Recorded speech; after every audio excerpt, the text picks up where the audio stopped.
chanterons le temps des cerises, les guerres signal, les merles moqueurs seront tous en fête.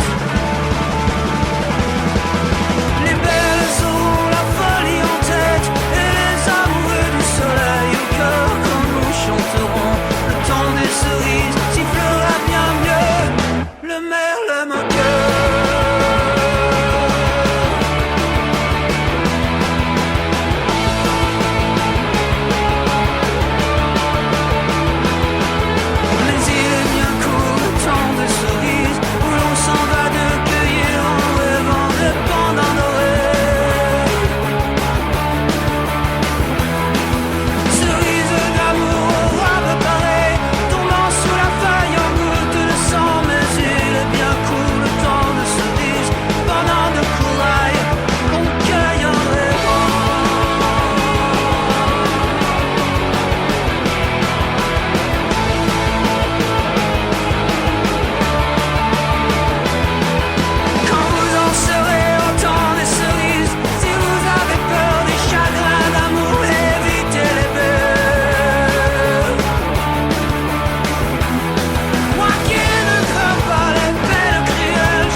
La station des Rapins, sans foi, sans loi, sans courbet.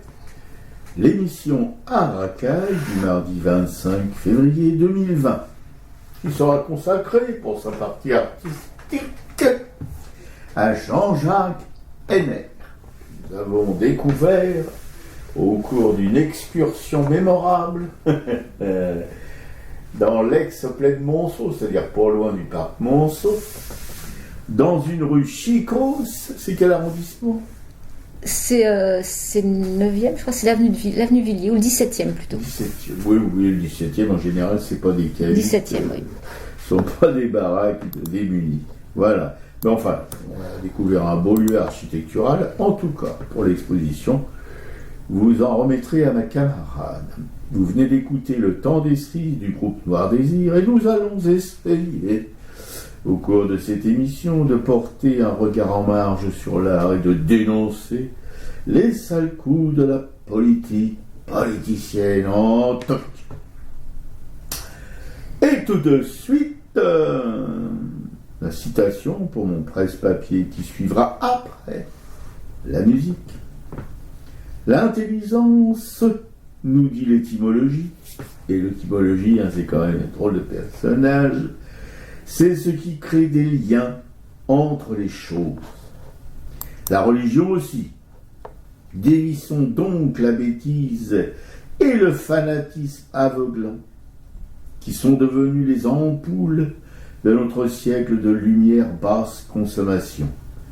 Redevenons des éclaireurs curieux, des spectateurs sans œillères, des penseurs buissonniers, des rêveurs lucide. Et ce dit de Didier Van Caux, où je l'heurte. Eh ben, voilà un beau passeport pour la journée. Eh ben, salut à tous. Voilà notre mail pour nous joindre par internet, le artracaille@orange.fr ou sur le répondeur de Radio Soupente au 01 41 95 20 96.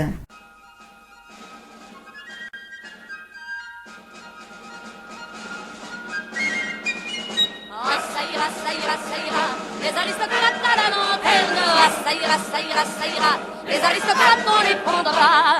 V'là 300 ans qui nous promettent qu'on va nous accorder du pain. V'là 300 ans qui donnent des fêtes et qui entretiennent des catins. V'là 300 ans qu'on nous écrase, assez de mensonges et de phrases, on ne veut plus mourir de faim. Ah, ça ira, ça ira, ça ira, les aristocrates à la lanterne. Ah, ça ira, ça ira, ça ira, les aristocrates on les pondra. V'là 300 ans qui font la guerre au son des fifres et des tambours, en nous laissant crever d'une misère, ça ne pouvait pas durer toujours.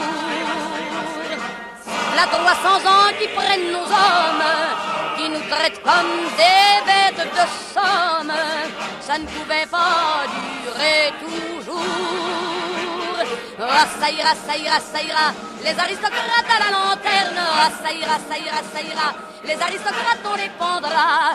Le châtiment pour vous s'apprête, car le peuple reprend ses droits.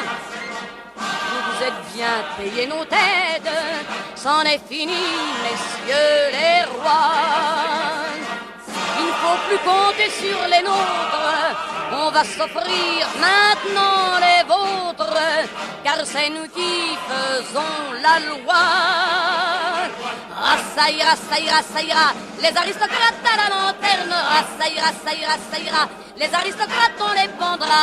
Ah, ça ira, ça ira, ça ira, les aristocrates à la lanterne. Ah, ça ira, ça ira, ça ira, les aristocrates on les pendra. Ah, ça ira, ça ira, ça ira, les aristocrates à la lanterne. Ah, ça ira, ça ira, ça ira, les aristocrates on les pendra.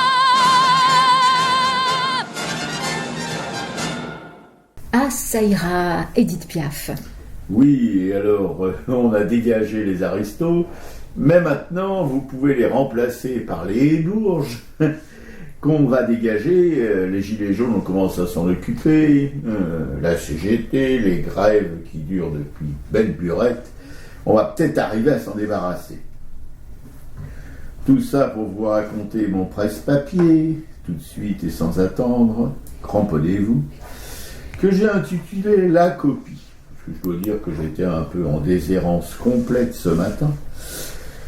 Tel là devant une feuille blanche de l'écran de l'ordi et l'application Word, sachant du papier quadrillé et de la plume sergent-major trempée dans une belle encre violette. J'en ai une grande bouteille de presque 1 litre, héritée d'un placard d'école où elle bullait depuis que le stylo habile a chassé des pupitres d'écoliers.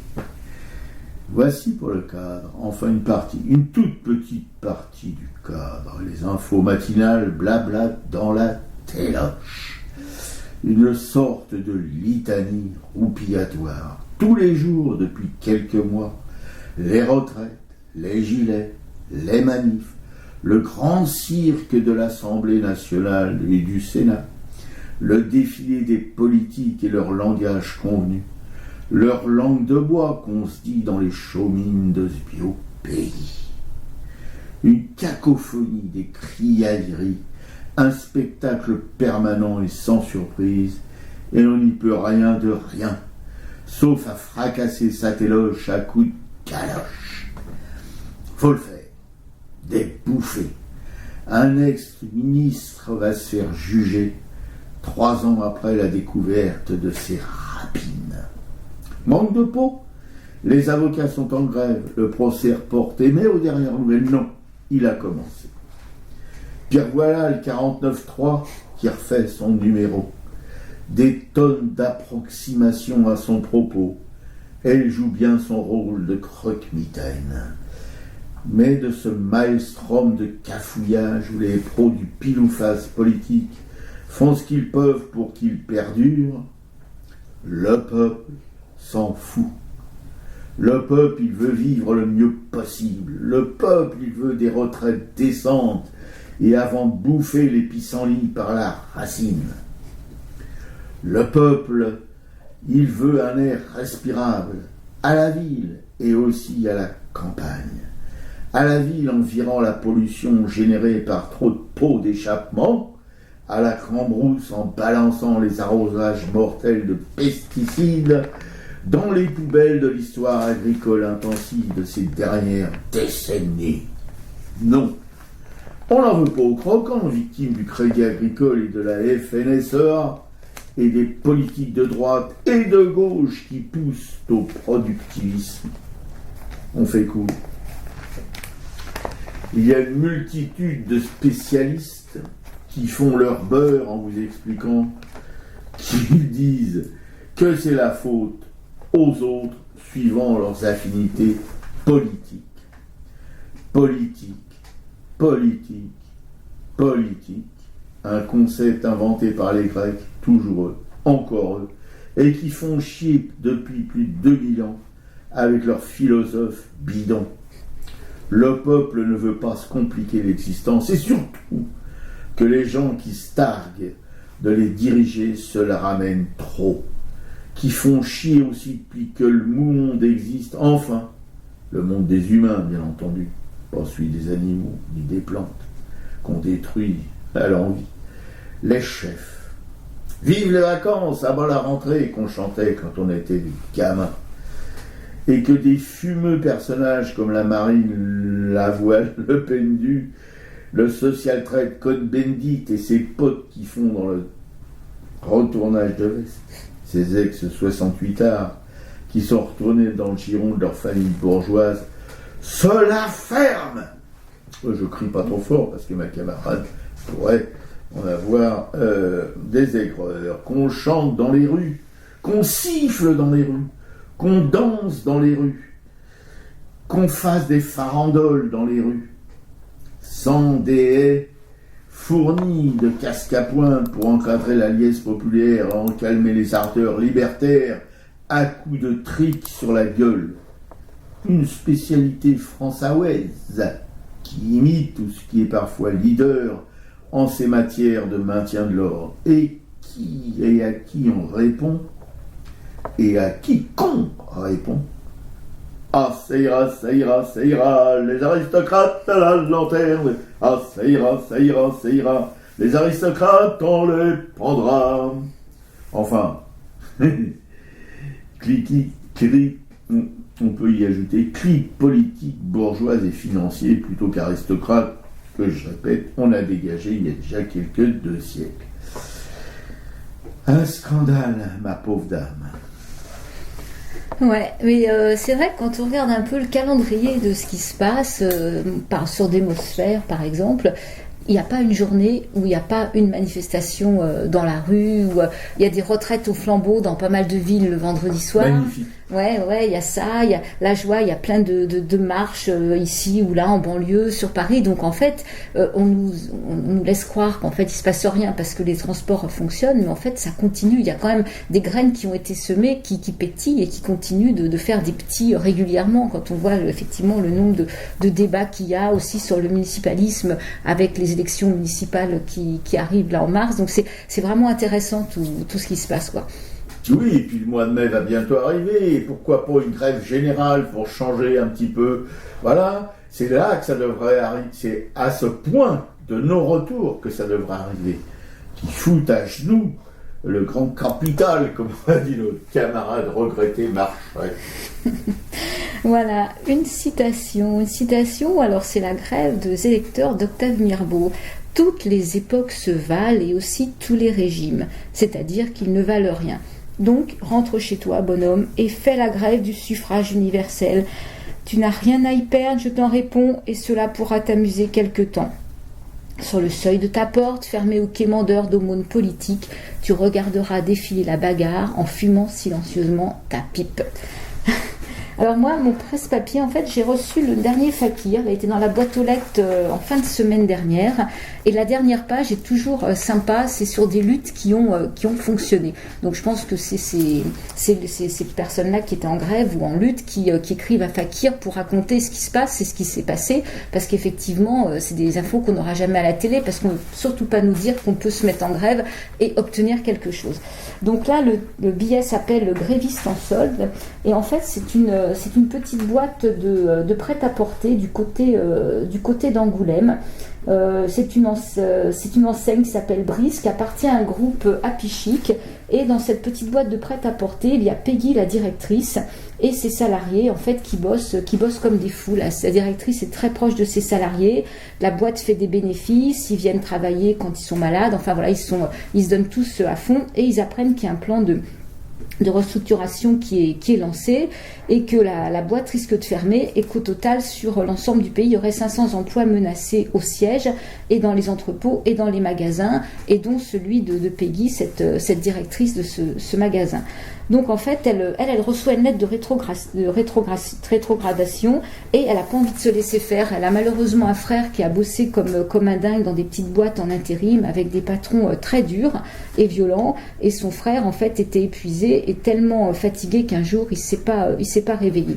Donc en fait elle a quand même encore ça au fond d'elle et elle se dit bah non, il faut se battre. Donc en fait elle contacte l'inspection du travail, elle contacte la CGT et elle va réunir ses salariés et elle dit je pense qu'il faudrait faire grève. Et là les salariés tout de suite lui disent on te suit. Et en fait, ça fonctionne parce qu'elle est proche aussi de son équipe. Et d'ailleurs, il y a une des salariés qui dit c'est plus qu'une directrice, c'est une maman. Ses salariés, elle les considère comme ses bébés, elle les a formés et leur a tout appris. Donc une de ses employées, en fait, même était à la rue avant et malgré un CV qui n'est pas hyper vendeur, parce que venir de la rue, c'est pas le top pour se faire embaucher, cette directrice l'avait embauchée pour vendre des vêtements, et après une période d'essai et un CDD, en fait, la directrice l'a embauchée. Et donc la directrice me dit, par exemple, si la boîte ferme, elle va retourner à la rue, donc c'est même pas imaginable. Alors on fait grève, ça tombe bien, on arrive à l'époque des soldes, et le but c'était de montrer qu'on n'allait pas rigoler. Donc les salariés peaufinent leur plan, ils peignent des grands draps où ils écrivent « salariés en danger », et là ils entament un piquet de grève devant le magasin le 26 juin 2019, qui est pile le premier jour des grèves. Donc là, il y a le directeur régional qui arrive en catastrophe. Il y a les clients, dont beaucoup de fidèles, sont d'abord un peu interloqués. Ils écoutent les grévistes leur expliquer la situation, puis ils se tournent vers le responsable, sur qui il tombe à bras raccourcis. Là, il y a une scène un peu surréaliste. Et acculé, le patron bafouille. On va voir si on peut les garder, on va faire ce qu'on peut. Et non mais regardez-vous, vous n'êtes pas motivé quand vous dites ça, vous n'y croyez même pas vous-même, lui renvoie une cliente. Donc la direction préfère envoyer les huissiers ou les RG au front, mais dès le deuxième jour, en fait, les salariés du magasin d'à côté du même groupe, qui est l'enseigne Jules, rejoignent le mouvement. Eux n'étaient pas menacés par le plan de restructuration, mais ils ont préféré prendre les devants. Et donc la directrice et ses copains tiennent le piquet de grève jusqu'à 12 heures par jour. Donc là, il y a des syndiqués qui passent pour les soutenir. La caisse de grève est alimentée. Il y a même pas mal de clients qui versent au pot, parfois jusqu'à une centaine d'euros. Une pétition circule et en 3 semaines, elle obtient 8000 signatures. Au bout de 22 jours, la direction va céder sur tout et même un peu plus. C'est-à-dire que les CDD sont transformés en CDI. La directrice est maintenue au même salaire. La clause de mobilité qui permet d'envoyer un employé à l'autre bout du pays est supprimée et la clause du travail le dimanche supprimée aussi. Ce sont les seuls du groupe en France à avoir obtenu ça, s'étonne donc une des employées. Et la directrice trouve une morale dans ce succès. Ils ont voulu totalement déshumaniser leur boîte. Ils ont loupé un truc dans leur raisonnement, le bien-être des gens. S'ils ne sont pas heureux, une entreprise ne peut pas tenir. Et là, comme les salariés ont été solidaires, bravo, ils ont gagné. Voilà, ça fait du bien. Oui, comme quoi, on a beau, tous les génieurs et tous ces chiens courants là, du pouvoir, etc., journalistes, syndics, pas syndiqués, c'est ce que j'allais dire, enfin journalistes, analystes, spécialistes, qui à longueur d'émissions de télé sur les chaînes d'information nous balance, nous bassine avec, si vous voulez, la stérilité de la grève, etc., etc., l'appauvrissement de la France qui perd des milliards, et patati et patata. Non, vous avez raison, enfin nous c'est facile de le dire, quoique moi j'ai jamais été vraiment salarié, ma camarade oui, par contre, ma camarade que dans mon intimité personnelle je traite de Robespierre, parce que si elle pouvait couper des têtes, elle s'en priverait pas, vous avez du pot, vous n'avez pas affaire à elle, voilà. Non, évidemment que ce que vient de vous décrire Piquet-Coup, voilà la réalité des choses, voilà comment des grèves arrivent, parviennent, parfois et peut-être plus souvent qu'on l'imagine, à avoir des résultats qui sont encourageants pour la poursuite du combat. Voilà, merci Fakir de nous relayer ces infos. Alors, j'ai pas encore eu le temps de tout lire, mais il y a aussi un article intéressant sur un philosophe écologiste qui s'appelle Dominique Bourg, qui rappelle ce qui est le plus important, bien sûr, c'est le lien plutôt que les biens, hein, ça on comprend, mais bon, voilà, ça fait toujours du bien de le relire, même si, pas se faire d'illusions, à ceux qui sont ces lecteurs sont déjà un peu convaincus. Oui, ils sont déjà un peu convaincus, puis en général, ils sont pas dans leur ruisseau, d'une manière générale aussi, etc. Quoique c'est pas une faute de pas être dans leur ruisseau, hein. Mais comme on rejette la faute à ceux qui sont dans leur ruisseau, c'est parce qu'ils l'ont bien voulu, etc. Vous connaissez le refrain, quoi. Les ouvriers, ils ont qu'à crever et puis comme faire chier.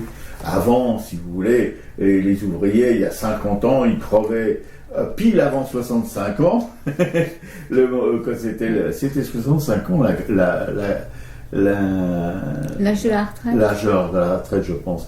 Mais oui, ça a été depuis rabattu à 60 ans, puis ça recommence à repartir vers les 65 et 70 ans. Voilà. Alors, si vous voulez, il y a 50 ans, les caisses de grève, étaient prospères, puisque la plupart des candidats à la retraite mouraient avant la retraite. Voilà, alors bon. Mais maintenant, même si on nous dit que l'espérance de vie a augmenté, je pense qu'il ne va pas augmenter indéfiniment, qu'il va plutôt régresser. L'espérance de vie en bonne santé, elle, par exemple, n'est que de 62 ou 63 ans. Ouais. C'est quand même à ce moment-là qu'on a envie de faire des choses, quoi. C'est avant. 62-63 ans. Plus ou moins, parce que chez les cadres, c'est peut-être plus tard. Chez les ouvriers, c'est peut-être plus tôt. Voilà.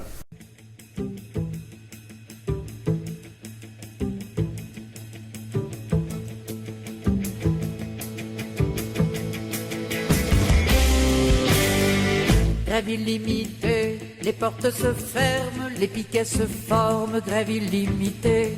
Les brins fatigués délaissent la chaîne, les tours sont muets, grève illimitée, grève illimitée.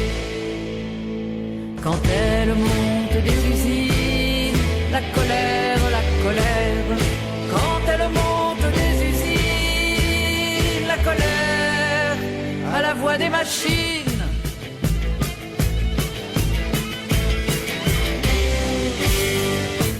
Qu'un début, tout s'immobilise, on parle de crise, ce n'est qu'un début. On marche beaucoup, Paris sans essence, dialogue partout, ce n'est qu'un début, ce n'est qu'un début. Quand elle marche dans la rue, la colère, quand elle marche dans la rue, la colère n'a que ses points nus.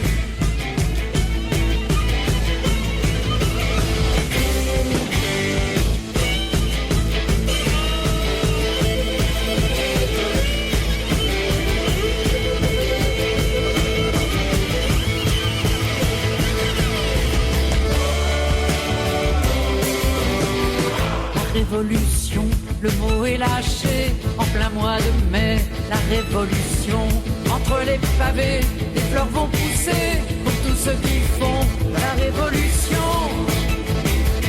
La révolution, quand elle unit des camarades, la colère, quand elle unit des camarades, la colère monte en barricade.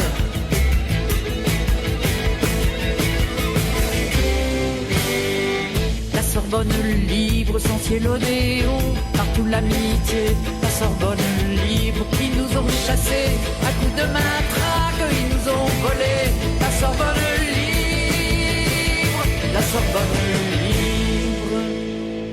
Quand on bâillonne la colère, quand on bâillonne la colère, elle fait le tour de la terre.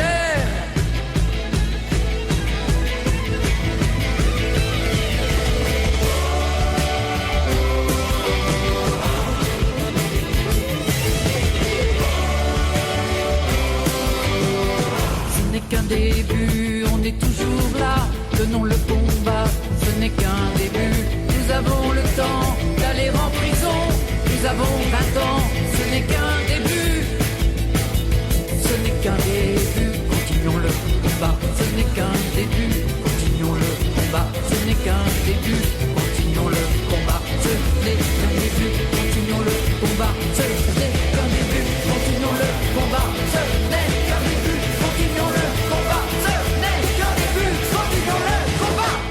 Grève illimitée, Dominique Grange.